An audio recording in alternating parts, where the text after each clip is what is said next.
Irani vet nuk do që ajo çështje të zgjidhet, po do që ta mbajë vazhdimisht në luftë dhe Hamasi vet nuk do që kjo çështje të zgjidhet. Diskutim që juve ndoshta nuk e keni dëgjuar ndonjëherë këtë lloj trajte argumentimi apo këndvështrimit të gjërave, kam të ftuar një mikun tim, Endrit Tafani.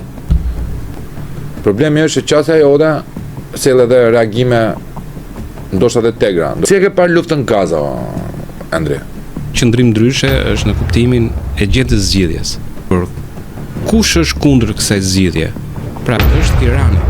Dhe midis tyre filluan u ngritën disa grupe që ishin si për shembull grupi shtatori i Zi, ideologjikisht edhe me lëvizjen OCP-s, e cila ishte gjithashtu një lëvizje marksist-leniniste, me element islamik. Me element islamik brenda. Të mërshme.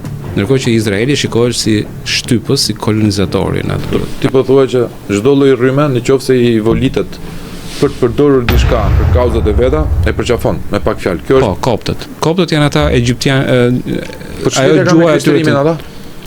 Sepse ka qenë të krishterë përpara se të muslimanizoheshin. Po ata njerëz që kanë pritur, ti nuk e ke idenë se kush janë ata njerëz që kanë pritur. Nasur masakra mbi izraelitët në atë zonë janë bërë. Nuk është një prallë që është pritur me për të thua urrëtia ka qenë. Urrëtia është e vjetër dhe ka një fe tjetër vëlla, po një fe që e urrejnë katolikët, një fe që e urrejnë ortodoksët, një fe që e urrejnë muslimanët, shiitë dhe sunit, një fe që e urrejnë budistët, hinduistët.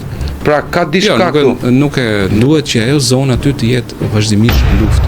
Do të thithën në erë akordet Abraham. Pra ti po thua që fëmijët që janë aty sot janë pasojë e këtij qëndrimi që është nga Irani. Lufta në qytet është e frikshme.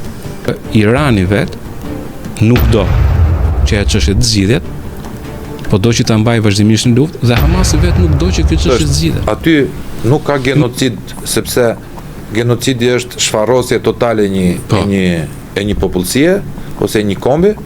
Ti jetë te karta mund të quhen krime lufte, mund të quhen krime kundër njerëzimit, shkelje e konventës luftës, rregullat e luftës etj, po jo genocid. Po jo të genocid, se Arabia Saudite nuk donte që Hamasi të komandonte Gazën. Domethënë, sepse e dinte fare mirë që është agent i Iranit. Pra ti po thua që lufta në Gaza, po aq krime sa mund kohezionizmi politik, krime lufte, me të njëjtën intensitet po bën krime lufte dhe Hamasi, si një tentakul e regjimit radikal islamik dhe e han popullsia e thjeshtë. Mbi kuriz popullsia e thjeshtë e han fëmijët, që është gjenerata e 4 e fëmijëve palestinezë që vriten, dhe gjitha kjo për shkak të një grupi kriminal